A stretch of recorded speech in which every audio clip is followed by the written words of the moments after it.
California. Tom Doherty, you're up with Brian. Hey, Brian, thanks for being here. I want to take you back to your professional sports days. When did you have the aha moment it was over? Oh, man, that's a great question. I'd battled most of my career with being told I couldn't get to the next level. Because those of you, if you check out my career, I was one of the few goalies professionals under 6 feet tall. And so I was always told, like, you're not going to play D1, you're not going to play for a top 25 or whatever, you're not going to play pro, all these things.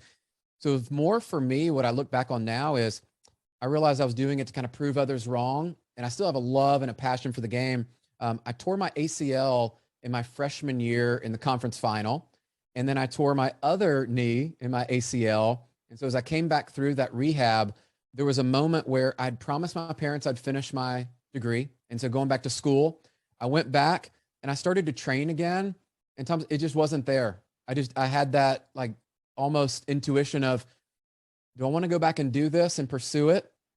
Or is it time for me to kind of start? And I always envisioned, I had that visualization of, I saw myself getting married, saw myself with kids down the road. And the life I was living on the road, if you follow, especially then professionally, was not glamorous whatsoever, like at all. And I'm like, man, so the desire to have a family and to have kids outweighed my desire to go play. And so I continue to play to this day and have fun.